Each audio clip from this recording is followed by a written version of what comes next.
Oh, hello there. So today I want to look at the effect of putting your buffer before your overdrives and distortions and after. I guess specifically overdrives because that's what I'm going to use as an example. And this is not to make like a hard and fast rule or anything like that, but I have done some tests like this before and have noticed that certain overdrives, not all of them, will react differently to the buffer being in front of them since it changes the impedance. So it's different from what your guitar signal usually would be without a buffer. And that could be undesirable to some people or it could be better to some people. And again, it's just kind of to show the difference and let you hear, at least with at least one specific overdrive that I have, kind of what it does or doesn't do to your ears. Again, not a hard and fast rule, but I will say that if you want the buffer to do the most that it can do for your chain and restore your signal to sounding the most like straight into an amp, then you would probably put it first in your chain before everything else. And a lot of people do that, and there's nothing wrong with that. And if that's your end goal, to get it to sound as much like plugging straight into your amp as possible, then indeed that's what you would want to do.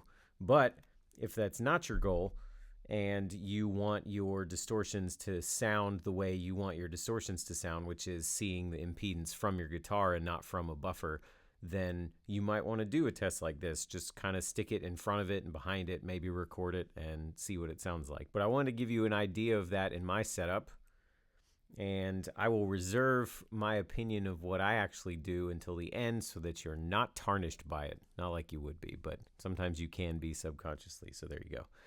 So what I'm using, I'm going to use this mini buffer from This One's Mine, and I'm going to use the Moonshine overdrive from JHS and let you see how they sound. So we're going to start here with a clean signal, which is buffered even though everything's off. So it's buffers in the chain, overdrive is in the chain but off, and clean sounds like this.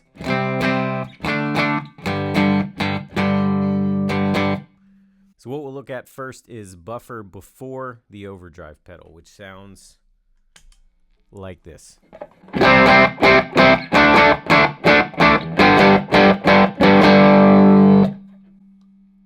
And now we will switch to buffer after the overdrive pedal, and then I'll bounce back and forth with the magic of editing between the two and let you hear the difference. So here we go.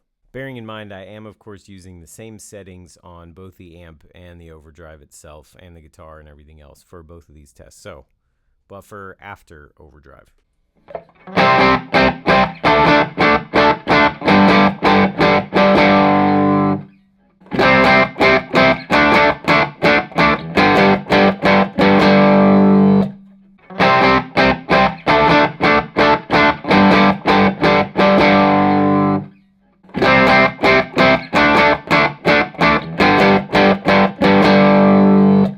So there you have it. To me, I have found that having the buffer before the overdrives makes the overdrive sound a little splattier, if that's a fair word to use, which I guess any word is fair in the land of transparency, but that's how it sounds to me, and I didn't tend to prefer it. It's a pretty subtle difference, and I could probably get over it, but that's kind of the downside of doing tests like this, at least for me. If you're kind of anal about that kind of stuff, then it just gets stuck in your head and you can't really do anything another way. So that's where I ended up. I ended up putting mine after my overdrives because I only have two, and so I've got compressor, two overdrives, and then the buffer.